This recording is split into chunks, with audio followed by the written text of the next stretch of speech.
Mathieu Samel. Alors, je suis d'origine indo-chinoise. Sur un plan géographique, il s'agit essentiellement du Vietnam, du Cambodge et du Laos, ce qui constitue l'Indochine française. Voilà, et donc mes parents sont arrivés donc, sur la métropole après les accords de Genève en 1954. Les accords de Genève ont été signés en 1954, mais ils sont arrivés effectivement sur la métropole en 1956. Voilà.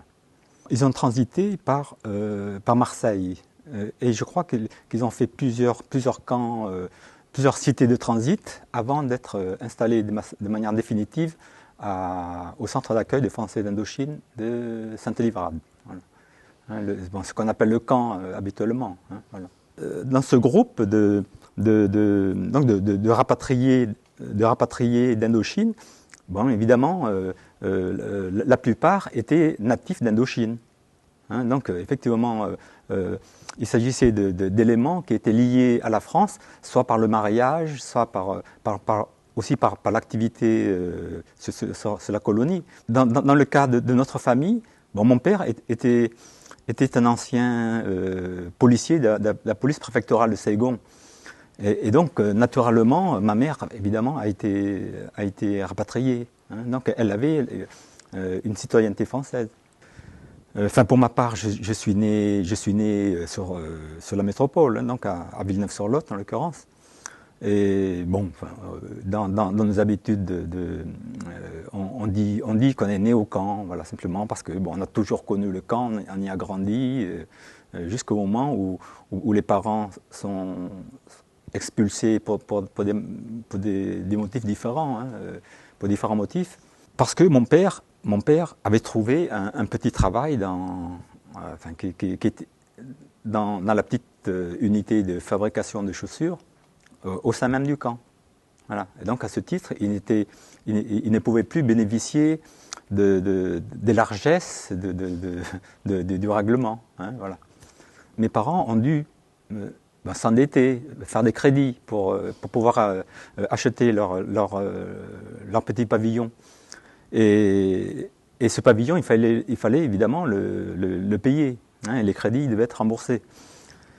Et il se trouve qu'au bout de quelques années, donc, mon père s'est retrouvé au chômage.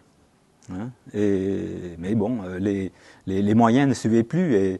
Et je me souviens des moments où il devait s'arracher les cheveux pour régler ses traites. Voilà. Bon, ça c'est un mauvais souvenir. Ça allait devenir une situation, somme toute, anodine. Parce qu'effectivement les parents avaient de bonnes relations avec le voisinage. Et donc nous, les enfants, de la même manière. Donc on n'a pas ressenti de difficultés particulières.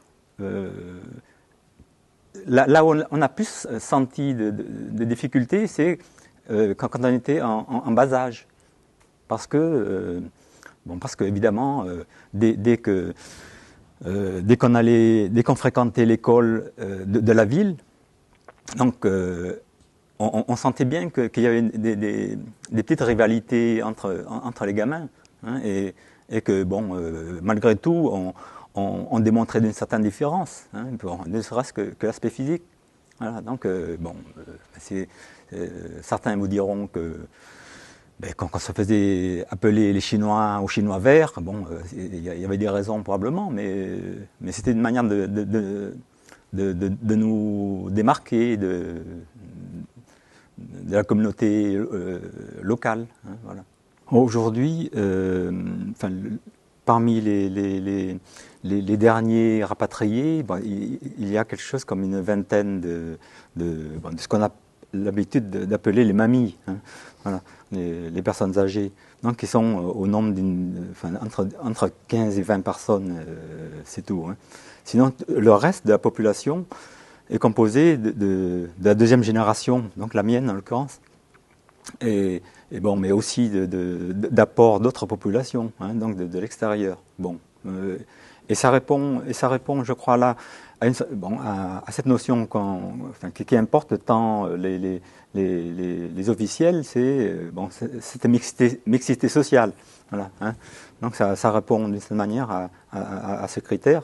Je crois qu'on peut dire que la venue des Indochinois a apporté une richesse en termes de culture, hein, culturellement parlant, puisque c'est dans ce camp qu'on a maintenu en l'occurrence le nouvel an vietnamien, ce qu'on appelle le Tet, hein, mais également d'autres fêtes de type religieuse comme le Vu Lan ou le culte aux ancêtres. En fait, ça correspond à ça. C'est devenu effectivement une fête presque traditionnelle maintenant, puisque tous les ans on fête le Nouvel An, mais également on a étendu les activités au 15 août. Le 15 août, c'est le moment un peu privilégié où tous les anciens de ce CAFI reviennent vers le lieu qui les ont vus grandir, qui les a vus grandir. Sur un plan plus anecdotique, on peut dire que les Indochinois ont emporté avec eux, en l'occurrence, des graines de légumes exotiques, et certains agriculteurs locaux s'en sont emparés. Et ils ont fait leur fortune avec ça. Hein. Ça c'est l'apport, on va dire économique qui est le plus flagrant. Mais je crois que sur un plan culturel, ça apporte une richesse au moins le département. Hein. Et c'est rentré dans l'ordre des choses que d'évoquer cet apport culturel.